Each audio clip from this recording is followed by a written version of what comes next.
CM Siddaramaiah DCM D K. Shivakumar ಅವರ ಅಧಿಕಾರ ಹಂಚಿಕೆ ಆಗುತ್ತಾ? ಏನು ರಾಜ್ಯ ರಾಜಕೀಯದಲ್ಲಿ ನಡೀತಾ ಇದ್ದಂಥ ಹೈ ವೋಲ್ಟೇಜ್ ಪಾಲಿಟಿಕ್ಸ್ ಈಗ ದೆಹಲಿಗೆ ಶಿಫ್ಟ್ ಆಗಿದೆ.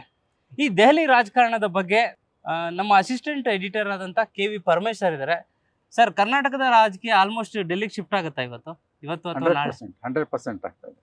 ಯಾಕಂತ ಹೇಳಿದ್ರೆ ಇದು ನಾವು ಸುಮಾರು 5-6 ತಿಂಗಳಿಂದ ಎಲ್ಲರೂ ಕಾತರದಿಂದ ನಿರೀಕ್ಷೆ ಮಾಡ್ತಾ ಇದ್ರು. ಅಂದ್ರೆ ಬೇರೆ ಬೇರೆ ರೀತಿಯ ಡೆವಲಪ್ಮೆಂಟ್ ರಾಜಕೀಯದ ವಿದ್ಯಮಾನಗಳು, ಕರ್ನಾಟಕದ ರಾಜಕೀಯ ವಿದ್ಯಮಾನಗಳು ದೇಶದ ಮಟ್ಟದಲ್ಲಿ ಚರ್ಚೆ ಆಗೋ ಹಂತದಲ್ಲಿ ಇತ್ತು. ಯಾಕಂತ ಹೇಳಿದ್ರೆ ಅದು ಬಿಕಾಸ್ ಆಫ್ ಕುರ್ಚಿ ಫೈಟ್, ಏನು ಕುರ್ಚಿ ಫೈಟ್ ಅಂತ ಹೇಳ್ತೀವಿ, ಇದು ಆಗ್ತಾ ಇತ್ತು. ಇವತ್ತು ಇವರಿಗೆ ಏನು ಮುಖ್ಯಮಂತ್ರಿಗಳು, ಉಪಮುಖ್ಯಮಂತ್ರಿಗಳು ಸಿದ್ದರಾಮಯ್ಯ ಅವರಿಗೆ, ಡಿ.ಕೆ. ಶಿವಕುಮಾರ್ ಇಬ್ಬರಿಗೂ ದೆಹಲಿಗೆ ಬುಲಾವ್ ಕೊಟ್ಟಿದೆ ಹೈಕಮಾಂಡ್. ಹಾಗಾಗಿ ಮೋಸ್ಟ್ಲಿ ನಾಳೆ ಬೆಳಿಗ್ಗೆ 11 ಗಂಟೆಗೆ AICC ಅಧ್ಯಕ್ಷರಂತ ಮಲ್ಲಿಕಾರ್ಜುನ ಖರ್ಗೆ ಅವರ ನಿವಾಸದಲ್ಲಿ ಒಂದು ಹೈ ವೋಲ್ಟೇಜ್ ಮೀಟಿಂಗ್ ಆಗ್ತಾ ಇದೆ. ಆ ಮೀಟಿಂಗ್ನಲ್ಲಿ AICC ಪ್ರಧಾನ ಕಾರ್ಯದರ್ಶಿ ಕೆ.ಸಿ. ವೇಣುಗೋಪಾಲ್ ಇರ್ತಾರೆ, ನಮ್ಮ ಕರ್ನಾಟಕದ ಕಾಂಗ್ರೆಸ್ ಉಸ್ತುವಾರಿ ಆಗಿರುವಂಥ ರಣದೀಪ್ ಸುರ್ಜೇವಾಲಾ ಅವರು ಇರ್ತಾರೆ, CM ಸಿದ್ದರಾಮಯ್ಯ ಇರ್ತಾರೆ, ಡಿ.ಕೆ. ಶಿವಕುಮಾರ್ ಇರ್ತಾರೆ. ಯಾಕಂತ ಹೇಳಿದ್ರೆ ಇವರ ಮಧ್ಯೆ ಎಲ್ಲೋ ಒಂದು ಕಡೆಗೆ ಸರ್ಕಾರ ರಚನೆ ಆಗೋ ಸಂದರ್ಭದಲ್ಲಿ ಅಧಿಕಾರ ಹಂಚಿಕೆಗೆ ಸಂಬಂಧಿಸಿದಂಗೆ ಒಂದು ಒಪ್ಪಂದ ಆಗಿದೆ, ಅಲಿಖಿತ ಒಪ್ಪಂದ. ಅಂದ್ರೆ ಯಾರು ಹೇಳ್ಕೊಳಕ್ಕೆ ಇಷ್ಟಪಡ್ತಾ ಇರಲಿಲ್ಲ, ಅದು ಅವ್ರ ಒಳಗಡೆನೇ ಇತ್ತು. ನಾಳೆ ಮತ್ತೆ ಅದು ರಿವೀಲ್ ಆಗುವಂಥ ಚಾನ್ಸಸ್ ಇದೆ. ಬಹುತೇಕ ನಾಳೆ ಕರ್ನಾಟಕದ ಈ ಒಂದು 5-6 ತಿಂಗಳ ಈ ಕುರ್ಚಿ ಫೈಟ್ಗೆ ನಾಳೆ ಒಂದು ಕ್ಲೈಮ್ಯಾಕ್ಸ್ ಸಿಗಬಹುದು ಅಂತ ಅನ್ಸುತ್ತೆ. ಸೊ ನಾಳೆ ಅನ್ನೋದು ಕ್ರೂಷಿಯಲ್ ಮೀಟಿಂಗು. ಸೊ ಏನು ಅನ್ನೋದೊಂದು ಕರೆಕ್ಟ್ ಪಿಕ್ಚರ್ ಅಂತೂ ಸಿಗ್ಬೋದು ಅಂತ. ಸೊ ರಾಹುಲ್ ಗಾಂಧಿ ಅವ್ರು ಸಿಗ್ತಾ ಇದಾರಾ ಸಿದ್ದರಾಮಯ್ಯ ಅವ್ರಿಗೆ ನಾಳೆ? ಈಗ ನಾಳೆ ಫಸ್ಟು AICC ಅಧ್ಯಕ್ಷರ ನಿವಾಸದಲ್ಲಿ ಒಂದು ಪ್ರಿಲಿಮಿನರಿ ಮೀಟಿಂಗ್, ಪ್ರಾಥಮಿಕ ಹಂತದ ಒಂದು ಮೀಟಿಂಗ್ ಆಗ್ತದೆ. ಬಹುತೇಕ ಈ ಮೀಟಿಂಗ್ನಲ್ಲಿ ನಾವೇನು ಇವತ್ತು ಗೊಂದಲಗಳು ಸೃಷ್ಟಿಯಾಗಿದ್ದಾವೆ ಅದಕ್ಕೆಲ್ಲದಕ್ಕೂ ಒಂದು ಉತ್ತರ ಕಂಡುಕೊಳ್ಳುವಂಥ ಪ್ರಯತ್ನಗಳು ಆ ಸಭೆನಲ್ಲಿ ಆಗ್ತದೆ. ಆ ಸಭೆಯ ಪ್ರಮುಖಾಂಶ ಏನಿದೆ, ಔಟ್ಕಮ್ ಏನಿದೆ ಅನ್ನೋದು ಮತ್ತೆ ಮಧ್ಯಾಹ್ನ ನಂತರ ರಾಹುಲ್ ಗಾಂಧಿ ಅವ್ರನ್ನ ಭೇಟಿ ಆಗ್ತಾ ಇದ್ದಾರೆ. ಅಂದ್ರೆ ಸಿದ್ದರಾಮಯ್ಯ ಮತ್ತೆ ಡಿ.ಕೆ. ಶಿವಕುಮಾರ್ ಒಟ್ಟಿಗೆ ಹೋಗಿ ಭೇಟಿ ಆಗ್ತಾರೋ ಅಥವಾ ವೈಯಕ್ತಿಕವಾಗಿ ಇಬ್ರು ಪ್ರತ್ಯೇಕವಾಗಿ ಕರೆದು ಮಾತಾಡ್ತಾರೋ ಇನ್ನೂ ಕ್ಲಾರಿಟಿ ಇಲ್ಲ. ಆದರೆ ಬೆಳಿಗ್ಗಿನ 11 ಗಂಟೆಗೆ ನಡೆಯುವಂಥ ಖರ್ಗೆ ಅವರ ನಿವಾಸದಲ್ಲಿ ನಡೆಯುವಂಥ ಮೀಟಿಂಗ್, ಅದಾದ ನಂತರ ರಾಹುಲ್ ಗಾಂಧಿ ಅವರು ತೆಗೆದುಕೊಳ್ಳುವಂಥ ಈ ಮೀಟಿಂಗ್ನ ಏನು ಔಟ್ಕಮ್ ಏನಿದೆ ಅದರ ಮೇಲೆ ರಾಹುಲ್ ಗಾಂಧಿ ಅವರು ತೆಗೆದುಕೊಳ್ಳುವಂಥ ನಿರ್ಣಯ, ಈ ಎರಡನ್ನ ನೋಡಿದ್ರೆ ಬಹುತೇಕ ಇಷ್ಟು ಸಮಯ ಏನು ಹೇಳ್ಕೊಂಡು ಬರ್ತಾ ಇದ್ರು, ಸಾಕಷ್ಟು ಕರ್ನಾಟಕ ಕಾಂಗ್ರೆಸ್ನಲ್ಲಿ ಅಧಿಕಾರಕ್ಕೆ ಸಂಬಂಧಿಸಿದಂಗೆ ಮುಖ್ಯಮಂತ್ರಿ ಯಾರಾಗಬೇಕು, ಬದಲಾವಣೆ ಆಗತ್ತಾ, ಏನಾಗುತ್ತೆ ಅಂತ ಏನೊಂದು ಗೊಂದಲ ಇತ್ತು. ಇದಕ್ಕೆ ಒಂದು ಇತ್ಯರ್ಥ ಕಾಣಬಹುದು, ತೆರೆ ಬೀಳಬಹುದು ಅನ್ನೋ ಒಂದು ಮುಹೂರ್ತ ಕೂಡಿ ಬಂದಿದೆ ಅಂತಾನೆ ಹೇಳ್ಬೋದು. ಮತ್ತೆ ಇನ್ನೊಂದು ಇದಕ್ಕೆ ಪೂರಕವಾಗಿ ಚರ್ಚೆಗಳಾಗ್ತಾ ಇದೆ. ಕಾಂಗ್ರೆಸ್ ಪಾಳ್ಯದಲ್ಲಿ ದೊಡ್ಡ ಮಟ್ಟದಲ್ಲಿ ಚರ್ಚೆ ಆಗ್ತಾ ಇದೆ, ನಾಳೆ ಏನೋ ಆಗ್ಬಿಡ್ತದೆ ಅಂತ. ಏನು ಆಗದೇನೂ ಇರಬಹುದು, ಗೊತ್ತಿಲ್ಲ. ಆದರೆ ಕೆಲವು ಕಾಂಗ್ರೆಸ್ ಮೂಲಗಳ ಪ್ರಕಾರ ನಾಳೆ ಮೀಟಿಂಗ್ ಬಹುತೇಕ ಒಂದು ನಿರ್ಣಾಯಕ ಸಭೆ ನಾಳೆದು. ಅದು ಅದಕ್ಕೆ ನಾಯಕತ್ವ ಬದಲಾವಣೆಗೆ ಸಂಬಂಧಿಸಿದಂಗೆ ಆಗುತ್ತೋ ಅಥವಾ ಸಂಪುಟ ಪುನರ್ರಚನೆಗೆ ಸಂಬಂಧಿಸಿದಂಗೆ ಆಗುತ್ತೋ ಹೈಕಮಾಂಡ್. ಯಾಕಂತ ಹೇಳಿದ್ರೆ ಬರುವಂಥ ಈಗ ಇದು ಚುನಾವಣೆ ವರ್ಷ 2026-27 ಆರಂಭ. ಅದು ಗ್ರಾಮ ಪಂಚಾಯತಿ ಚುನಾವಣೆ ಇರ್ಬೋದು, ಜಿಲ್ಲಾ ಪಂಚಾಯತ್, ತಾಲೂಕ್ ಪಂಚಾಯತ್ ಚುನಾವಣೆ ಇರ್ಬೋದು, ವಿಧಾನ ಪರಿಷತ್ ಚುನಾವಣೆ, ರಾಜ್ಯಸಭಾ ಚುನಾವಣೆ ಇರ್ಬೋದು. ಇವೆಲ್ಲವೂ ಕ್ರೂಷಿಯಲ್ ಆಗಿರೋದ್ರಿಂದ ಈ ಹಂತದಲ್ಲಿ ನಾಯಕತ್ವ ಬದಲಾವಣೆ ಮಾಡುವಂಥ ಸಾಹಸಕ್ಕೆ ಕೈ ಹಾಕುತ್ತಾ AICC ಅನ್ನೋದು ದೊಡ್ಡ ಕ್ವಶನ್ ಮಾರ್ಕ್. ಹಾಗಾಗಿ ನಾಯಕತ್ವ ಬದಲಾವಣೆ ಆಪ್ಷನ್ ಒಂದು, ಇನ್ನೊಂದು ಸಂಪುಟ ಪುನರ್ರಚನೆಗೊಂದು. ಸಂಪುಟ ಪುನರ್ರಚನೆ ಹತ್ತವೇ AICC ಹೆಚ್ಚು ಒಲವನ್ನು ತೋರಿಸ್ತಾ ಇದೆ ಅನ್ನೋ ಮಾಹಿತಿ ದೆಹಲಿಯಿಂದ ಬರ್ತಾ ಇದೆ. ಆದರೆ ನಾಳಿನ ಮೀಟಿಂಗ್ ಮೇಲೆ ಎಲ್ಲವೂ ಡಿಪೆಂಡ್ ಆಗಿದೆ. ಎಸ್ ಪರಮೇಶ್ವರ್, ಈಗ ನಾವು ನವೆಂಬರ್ ಕ್ರಾಂತಿ, ಜನವರಿ ಕ್ರಾಂತಿ, ಫೆಬ್ರವರಿ ಕ್ರಾಂತಿ ಎಲ್ಲ ಕ್ರಾಂತಿಗಳು ಟುಸ್ ಆಗಿರೋದನ್ನ ನೋಡಿದ್ದೀವಿ. ಅಂದರೆ ಯಾವ ಕ್ರಾಂತಿಗಳು ಯಾವುದು ನಡೆದಿಲ್ಲ ಕರ್ನಾಟಕ ರಾಜಕೀಯದಲ್ಲಿ, ಅಷ್ಟು ಈಸಿ ಅಲ್ಲ. ಸೊ ಇವತ್ತು ಒಂದು ಹೈಕಮಾಂಡ್ ಅಂದರೆ ಕಾಂಗ್ರೆಸ್ ಹೈಕಮಾಂಡ್ ಒಂದು ತನ್ನ ನಿಲುವೇನು ಅನ್ನೋ ಒಂದು ಸ್ಪಷ್ಟವಾದಂಥ ಮೆಸೇಜ್ನ ಕೊಡುವಂಥ ಅನಿವಾರ್ಯತೆಗೆ ಸಿಲುಕಿದ್ಯಾ ಅಂತ ಕಾಂಗ್ರೆಸ್ ಹೈಕಮಾಂಡ್ ಈಗ ಕರ್ನಾಟಕಕ್ಕೆ? ಖಂಡಿತವಾಗಿ. ಯಾಕಂತ ಹೇಳಿದ್ರೆ ಮಾಜಿ ಸಚಿವ KN ರಾಜಣ್ಣ ಅವರೇ ಈ ಕ್ರಾಂತಿ ಬಾಂಬ್ ಹಾಕಿದ್ದು.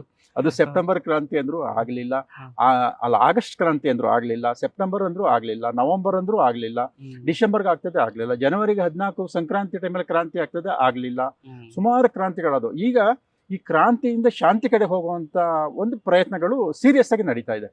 ಹಾಗಾಗಿ ಈಗ ಅಂದರೆ ಇವು AICCಗೂ ಎಲ್ಲ ಒಂದು ಕಡೆಗೆ ಅನಿವಾರ್ಯ. ಯಾಕಂತ ಹೇಳಿದ್ರೆ ಅವರು ಈಗ ನೋಡಿ, ಬಹುಮತ ಬಂದ್ರೂ ಕೇರಳದಲ್ಲಿ ಒಬ್ಬ ಮುಖ್ಯಮಂತ್ರಿನ ಆಯ್ಕೆ ಮಾಡಲಿಕ್ಕೆ 10 ದಿನ ತಗೊಂಡ್ರು. ಅಂದ್ರೆ ಎಲ್ಲೋ ಒಂದು ಕಡೆಗೆ ಅವರು ಸೀರಿಯಸ್ ಆಗಿ ಕನ್ಸಿಡರ್ ಮಾಡಿದ್ದಾರೆ ಅಂತ. ಪಕ್ಷದ ಫ್ಯೂಚರ್ನ ನೋಡಲೇಬೇಕಾಗ್ತದೆ ಯಾವುದೇ ಒಂದು ನಾಯಕರಾದ್ರು. ಹಾಗಾಗಿ ಕೇರಳದ ಒಂದು ರೀತಿಯಲ್ಲೇ ಬಗೆಹರಿಸಿದ್ರು. ತಮಿಳುನಾಡಿನಲ್ಲೂ ಅಷ್ಟೇ, ಪಕ್ಷ ಸೋತ್ರು CM ವಿಜಯ್ ಅವರ TVK ಪಕ್ಷದೊಟ್ಟಿಗೆ ಸೇರ್ಕೊಂಡು ಅಲ್ಲಿ ಅಧಿಕೃತವಾಗಿ ಕ್ಯಾಬಿನೆಟ್ಗೆ ಸೇರ್ಕೊಂಡು ಗೆದ್ದಿರೋದು 5 ಆದ್ರೂ 3 ಜನ ಮಂತ್ರಿಗಳು ಆಗುವಂತ ಇದು. ಹಾಗೆ ಎಲ್ಲ ಒಂದು ಈ ರೀತಿಯಲ್ಲಿ ಬ್ಯಾಲೆನ್ಸ್ ಮಾಡುವಂಥದ್ದು. ಕರ್ನಾಟಕ, ದಕ್ಷಿಣ ಭಾರತದಲ್ಲಿ ಕರ್ನಾಟಕ ಅನಿವಾರ್ಯ. ಯಾಕಂದರೆ ಅಧಿಕಾರದಲ್ಲಿರುವಂಥ ನಮಗೆ ತೆಲಂಗಾಣ ಇದ್ದಿರ್ಬೋದು, ಆದರೆ ಕರ್ನಾಟಕ ಮೇಯ್ನ್ ಅವರಿಗೆ. ಹಾಗಾಗಿ ಕರ್ನಾಟಕದ ರಾಜಕೀಯ ವಿದ್ಯಮಾನಗಳನ್ನು AICC ಅತ್ಯಂತ ಸಮೀಪದಿಂದ ಪ್ರತಿಯೊಂದು ವಿದ್ಯಮಾನಗಳು ದಿನನಿತ್ಯ ಅದನ್ನು ಅಬ್ಸರ್ವ್ ಮಾಡ್ತಾ ಇದ್ರು. ಇವತ್ತು ಎಲ್ಲೋ ಅದಕ್ಕೆ ಆ ಕ್ರಾಂತಿಯಿಂದ ಶಾಂತಿಗೆ ಬರಲಿಕ್ಕೆ, ಮತ್ತು ನಾಳೆ ಏನು ಖರ್ಗೆ ಮತ್ತು ವೇಣುಗೋಪಾಲ್ ಸುರ್ಜೇವಾಲಾ ಇವರು 3 ಜನಗಳೊಟ್ಟಿಗೆ CM DCM ಮಾಡುವಂಥ ಮೀಟಿಂಗ್, ಜೊತೆಗೆ ಅದಾದ ನಂತರ ರಾಹುಲ್ ಗಾಂಧಿ ಅವರೊಟ್ಟಿಗೆ ನಡೆಯುವಂಥ ಮೀಟಿಂಗ್. ರಾಹುಲ್ ಗಾಂಧಿ ಅವರೊಟ್ಟಿಗೆ ನಡೆಯುವಂಥ ಮೀಟಿಂಗೇ ಕ್ರೂಷಿಯಲ್ ಆಗ್ತದೆ ಮತ್ತು ಅದು ನಿರ್ಣಾಯಕ ಆಗ್ತದೆ. ಆ ಸಭೆಯ ಔಟ್ಕಮ್ ಏನಿದೆ ಅದು ಕರ್ನಾಟಕದ ಕಾಂಗ್ರೆಸ್ ರಾಜಕಾರಣ ಮತ್ತು ಸರ್ಕಾರ ಮತ್ತು ಪಕ್ಷ ಎರಡರನ್ನು ನಿರ್ಧರಿಸುವಂಥ ಒಂದು ಸಭೆ ಅಂತ ಹೇಳಿ. ಈಗ DCM DK ಶಿವಕುಮಾರ್ ಅವ್ರಿಗೆ ನಿನ್ನೆವರೆಗೂ ಕೂಡ ಅಧಿಕೃತವಾಗಿ ಹೈಕಮಾಂಡ್ ಇಂದ ಕರೆ ಬಂದಿರಲಿಲ್ಲ, ಈಗ ಬಂದ್ಬಿಟ್ಟಿದೆ ದಿಢೀರ್ ಅಂತ. ಸೊ ಇದೆಲ್ಲ ನೋಡಿದ್ರೆ ಅನಿಸ್ತಾ ಇದೆ ಏನೋ ಸೀರಿಯಸ್ ಆಗಿ ನಡೀತಾ ಇದೆ ಕರ್ನಾಟಕ ಪಾಲಿಟಿಕ್ಸ್ ಅಲ್ಲಿ, ಏನೋ ಚೇಂಜಸ್ ಮಾಡಕ್ ಹೊರಟಿದೆ ಕಾಂಗ್ರೆಸ್ ಹೈಕಮಾಂಡ್ ಅಂತ ನಾಳೆ. ಹೌದು, ಅಂದರೆ ಇದು ಈಗ ನಾವು ಆಲ್ಮೋಸ್ಟ್ 1 ತಿಂಗಳಿಂದ ಈ AICC ಬುಲಾವ್ ಬರ್ತದೆ, ವರಿಷ್ಠರಿಂದ ಬುಲಾವ್ ಬರ್ತದೆ, ನಾವೆಲ್ಲರೂ ಸುದ್ದಿ ಮಾಡ್ತಾನೆ ಇದ್ದೋ. ಆದರೆ ಅಧಿಕೃತವಾಗಿ ಸಿದ್ದರಾಮಯ್ಯ ಅವರಿಗೆ ಮೊದಲ ಬಾರಿಗೆ ಅಧಿಕೃತ ಬುಲಾವ್ ಬಂದಿದೆ. ವೇಣುಗೋಪಾಲ್ ಅವರೇ ಕಾಲ್ ಮಾಡಿ ನೀವು ಬನ್ನಿ ದೆಹಲಿಗೆ ಅನ್ನೋದನ್ನ ಕರೆಸ್ಕೊಂಡಿದ್ದು. ಈಗ DK ಶಿವಕುಮಾರ್ ಬೆಳಿಗ್ಗೆ ಸಮೇತ ಸ್ಟೇಟ್ಮೆಂಟ್ ಮಾಡಿದ್ರು, ನಾನು ಕರೆದ್ರೆ ಹೋಗ್ತೀನಿ, ನನಗೇನು ಅಧಿಕೃತ ಬುಲಾವ್ ಬಂದಿಲ್ಲ ಅಂತ. ಆದರೆ ಆಹ್ವಾನ ಬಂದಿದೆ. ಇಬ್ರು ಈಗಾಗಲೇ ದೆಹಲಿ ಹಾರಿ ಆಯ್ತು, ಇಬ್ರು ದೆಹಲಿಗೆ ಹೋಗ್ತಿದ್ರೆ.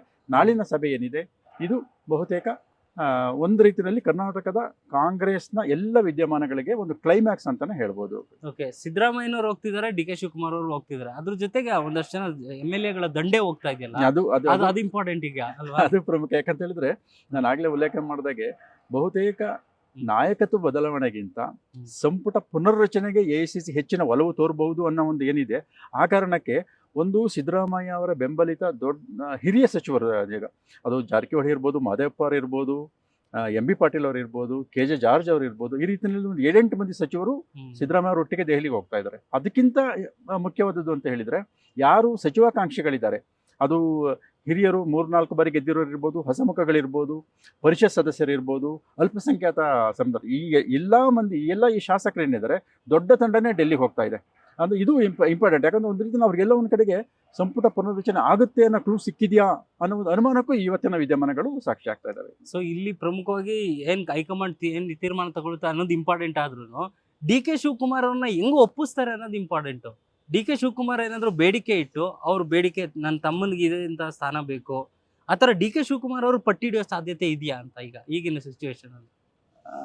ಅಲ್ಲ, ಅಂದ್ರೆ ಇಲ್ಲಿ ರಾಜಕಾರಣದಲ್ಲಿ ನಾವು ಯಾವುದನ್ನು ಹೀಗೆ ನಡೀತಿದೆ ಅಂತ ನಿರೀಕ್ಷೆ ಮಾಡೋಕ್ಕಾಗಲ್ಲ. ಯಾಕಂದ್ರೆ ಒಂದು ಅಧಿಕೃತವಾಗಿರುವಂತ ಒಂದು ಪಕ್ಷ ಅದು ಸಾಧಕ ಬಾಧಕ. ನಾನು ನ್ಯಾಷನಲ್ ಮೀಡಿಯಾದಲ್ಲಿ ನೋಡಿದೆ ಸರ್, ಏನಂದ್ರೆ DK ಶಿವಕುಮಾರ್ ಅವ್ರ ಸಹೋದರ DK ಸುರೇಶ್ ಇದಾರಲ್ಲ, ಅವ್ರನ್ನ ರಾಜ್ಯಸಭಾ ಸ್ಥಾನಕ್ಕೆ ಅವ್ರನ್ನ ಆಯ್ಕೆ ಮಾಡಬೇಕು ಅನ್ನೋ ಒಂದು ಚರ್ಚೆ ಕೂಡ ನಡೀತಾ ಇದೆ ಅಂತ. ಅಲ್ಲ, ಈಗ ಕರ್ನಾಟಕದಿಂದ 3 ಜನ ಆಯ್ಕೆ ಮಾಡಕ್ಕೆ ಅವಕಾಶ ಇದೆ. ಅದರಲ್ಲಿ DK ಸುರೇಶ್ ಅವರು ಒಬ್ಬರು ಆಗ್ತಾರಾ ಅಂತ ಒಂದು ಅನುಮಾನ ಇದೆ ಅಷ್ಟೇ. ಆದ್ರೆ DK ಸುರೇಶ್ ಅದನ್ನ ತಳ್ಳಿ ಹಾಕಿದ್ದಾರೆ, ನಾನು ಯಾವುದಕ್ಕೂ ಆಕಾಂಕ್ಷಿ ಅಲ್ಲ ಅಂತ. ರಾಜಕಾರಣದಲ್ಲಿ ಯಾರು ನೇರವಾಗಿ ಒಪ್ಕೊಳ್ಳಲ್ಲ. ಹಾಗಾಗಿ ಅವರು ರಾಜ್ಯಸಭೆಗೆ ಆಯ್ಕೆ ಆದ್ರೂ ಆಶ್ಚರ್ಯ ಇಲ್ಲ. ಯಾಕಂತ ಹೇಳಿದ್ರೆ ನೇರವಾಗಿ ಅವ್ರಿಗೆ ಬಹುಮತ ಇದೆ, ಆಯ್ಕೆ ಮಾಡುವಂತ ಇದೆ, ಆಗಬಹುದು ಅಂತ ಅನ್ಸುತ್ತೆ. ಆದ್ರೆ ಈ ಸದ್ಯಕ್ಕೆ ನಾಳೆ AICC ನಲ್ಲಿ DK ಶಿವಕುಮಾರ್ ಅವರ ನಡೆ ಏನಿರ್ತದೆ, ಅವರ ಡಿಮಾಂಡ್ಸ್ ಏನಿರ್ತದೆ ಅನ್ನೋದು ತುಂಬ ಕುತೂಹಲ ಇದೆ. ಆ ಡಿಮಾಂಡ್ಗಳನ್ನ ಎಷ್ಟು ಮಟ್ಟಿಗೆ AICC ಫುಲ್ಫಿಲ್ ಮಾಡ್ತದೆ ಅನ್ನೋದು ದೊಡ್ಡ ಕ್ವಶನ್ ಮಾರ್ಕ್. ಹಾಗಾಗಿ ನಾಳೆ ನಡೆಯುವಂಥ ಸಭೆ, ರಾಹುಲ್ ಗಾಂಧಿ ಅವರೊಟ್ಟಿಗೆ ನಡೆಯುವಂಥ ಮೀಟಿಂಗ್ ಇರ್ಬೋದು, ಅಥವಾ ಅದಕ್ಕಿಂತ ಮುಂಚೆ ಖರ್ಗೆ ಅವರ ಅಧ್ಯಕ್ಷತೆಯಲ್ಲಿ ನಡೆಯುವಂಥ ಸಭೆ ಇದ್ದಿರ್ಬೋದು. ಈ 2 ಸಭೆಗಳು ಕರ್ನಾಟಕ ರಾಜಕಾರಣದ ಕಾಂಗ್ರೆಸ್ ಪಕ್ಷದ ಸರ್ಕಾರದ ಹಣೆ ಬರಹನ ನಿರ್ಧಾರ ಮಾಡ್ತದೆ ಅಂತಾನೆ ಹೇಳ್ಬೋದು. ಎಸ್, ಈಗ ನೀವು ಆವಾಗಲೇ ಮಾತಾಡಿದ ಮೊದಲೇ ಹೇಳಿದ್ರಿ 2026 ಈಗ ಕೂಡ ಎಲೆಕ್ಷನ್ ಇಯರ್ ಆಗ್ಬಿಟ್ಟಿದೆ ಅಂತ. ಸೊ ಕಾಂಗ್ರೆಸ್ ಹೈಕಮಾಂಡ್ ಇರೋದು ಈ ಎಲೆಕ್ಷನ್ ಇಯರ್ಗಿಂತ 2028 ಎಲೆಕ್ಷನ್, 2028ರಲ್ಲಿ ಮತ್ತೆ ಕರ್ನಾಟಕದಲ್ಲಿ ಕಾಂಗ್ರೆಸ್ನ ಹೇಗೆ ಅಧಿಕಾರಕ್ಕೆ ತರಬೇಕು ಅಂತ. ಸೊ ಅದನ್ನೇ ಮುಖ್ಯವಾಗಿ ಅಜೆಂಡಾ ಇಟ್ಕೊಂಡು ಅವ್ರ ಬದಲಾವಣೆ ಅನ್ನೋ ಜೇನುಗೂಡಿಗೆ ಕೈ ಹಾಕಬೇಕು. ಸೊ ಇದು ಕಷ್ಟ ಆಗ್ತಾ ಇಲ್ವಾ ಅಂತ ಕಾಂಗ್ರೆಸ್ ಹೈಕಮಾಂಡ್? ಅಲ್ಲ, ನಾನು ಅದನ್ನೇ ಹೇಳಿದ್ದು, ಒಂದು ಪಕ್ಷ ಒಂದು ಸರ್ಕಾರನ ಡಿಸ್ಟರ್ಬ್ ಮಾಡುವಂಥ ನಿರ್ಣಯನ ಕಾಂಗ್ರೆಸ್ ಅಂತಲ್ಲ ಯಾವ ಪಕ್ಷನೂ ತೆಗೆದುಕೊಳ್ಳೋಕೆ ಸ್ವಲ್ಪ ಹಿಂದೆ ಮುಂದೆ ನೋಡ್ತಾರೆ. ಹಾಗಾಗಿ ಅವ್ರಿಗೆ 28 ಚುನಾವಣೆ ಟಾರ್ಗೆಟ್ ಆಗಿದ್ರು ಇವತ್ತು ಇದಕ್ಕಿಂತ ಕುತೂಹಲಕ್ಕೆ ನನಗಂತಂದರೆ, ಇವತ್ತು DK ಶಿವಕುಮಾರ್ ಒಂದು ಸ್ಟೇಟ್ಮೆಂಟ್ ಮಾಡಿದ್ದಾರೆ. 2028ಕ್ಕೆ DK ಶಿವಕುಮಾರ್ ಮತ್ತು ಕಾಂಗ್ರೆಸ್ ಪಕ್ಷ ಅಧಿಕಾರಕ್ಕೆ ಬರ್ತದೆ ಅನ್ನೋದು. ಯಾಕೆ ಈ ರೀತಿ ಸ್ಟೇಟ್ಮೆಂಟ್ ಮಾಡಿದ್ದಾರೆ ಅಂದರೆ, ಮೋಸ್ಟ್ಲಿ ಅವರಿಗೆ 2028 CM ಕುರ್ಚಿನ ಟಾರ್ಗೆಟ್ ಮಾಡಿದಾರಾ ಅಂತಲೂ ಒಂದು ಅನುಮಾನ ಬರೋ ರೀತಿಯಲ್ಲಿಲ್ಲ. ಆದರೆ ಹೌದು, ಚುನಾವಣೆ ರಾಜಕೀಯ ಪಕ್ಷಗಳಿಗೆ ಅನಿವಾರ್ಯ. ಆದರೆ ಒಂದು ರಾಜ್ಯದ ಆಡಳಿತ ನಡೆಸುವಂಥ ಪಕ್ಷ ಆಗಬೇಕಾದ್ರೆ ಅದು ಇನ್ನೂ ಹೆಚ್ಚಿನ ಜವಾಬ್ದಾರಿಗಳಿರ್ತದೆ. ಹಾಗಾಗಿ ಪಕ್ಷ ಯಾವ ನಿರ್ಧಾರ ತೆಗೆದುಕೊಳ್ತದೆ ನಾಳೆ ಅನ್ನೋದು, ಅವ್ರು 28 ಚುನಾವಣೆ ಗೆಲ್ಲುವಂಥದ್ದೇ ಅನಿವಾರ್ಯ ಆದರೆ ಸಿದ್ದರಾಮಯ್ಯ ಅವರು ಡಿಸ್ಟರ್ಬ್ ಮಾಡಲ್ಲ. ಅವರಿಗೆ ಬೇರೆ ರೀತಿ ರಾಜಕೀಯ ಲೆಕ್ಕಾಚಾರಗಳಿದ್ರೆ, ಇಲ್ಲ ಡಿ ಕೆ ಶಿವಕುಮಾರ್ ಶ್ರಮ ಇದೆ ಪಕ್ಷ ಅಧಿಕಾರಕ್ಕೆ ಬರಲಿಕ್ಕೆ, ಸರ್ಕಾರ ರಚನೆ ಆಗಲಿಕ್ಕೆ ಅನ್ನೋದು ಸಂಘಟನೆನ ಕನ್ಸಿಡರ್ ಮಾಡೋದಾದ್ರೆ ಡಿ ಕೆ ಶಿವಕುಮಾರ್ ಅವರಿಗೆ ಅವಕಾಶ ಸಿಗಬಹುದು. ಆದರೆ ಭವಿಷ್ಯದ ಲೆಕ್ಕಾಚಾರ ಹಾಕೊಂಡ್ರೆ, ಚುನಾವಣೆ ಲೆಕ್ಕಾಚಾರ ಹಾಕೊಂಡ್ರೆ, ಸ್ಥಿರ ಸರ್ಕಾರ ಲೆಕ್ಕ ಹಾಕೊಂಡ್ರೆ ಸಿದ್ದರಾಮಯ್ಯ ಅವರ ಕುರ್ಚಿ ಭದ್ರ ಆಗಬಹುದೇನೋ ಅಂತ ಅನ್ನಿಸ್ತದೆ. ಎಸ್ ಸರ್, ರಾಜಕಾರಣದಲ್ಲಿ 2+2 ಯಾವಾಗಲೂ 4 ಆಗಲ್ಲ, ಏನು ಬೇಕಾದರೂ ಆಗ್ಬೋದು. ಸೊ ನಾಳೆ ದೆಹಲಿಯಲ್ಲಿ ನಡೀತಕ್ಕಂಥ ಬೆಳವಣಿಗೆಗಳು ಏನು ಅನ್ನೋದ್ರ ಬಗ್ಗೆ ನಾವು ಕುತೂಹಲದಿಂದ ಕಾಯ್ತಾ ಇದ್ವಿ. ಅದ್ರ ಅಪ್ಡೇಟ್ ಕೂಡ ನಾವು ನಿಮ್ಗೆ ತರೋಣ. ಪರಮೇಶ್ವರ್, ಇಷ್ಟೊತ್ತು ನಮ್ಮ ಜೊತೆ ಮಾತಾಡಿದ್ದಕ್ಕೆ ಸಂಯುಕ್ತ ಕನ್ನಡ ಡಿಜಿಟಲ್ ಕಡೆಯಿಂದ ಧನ್ಯವಾದಗಳು ಸರ್. Thank you.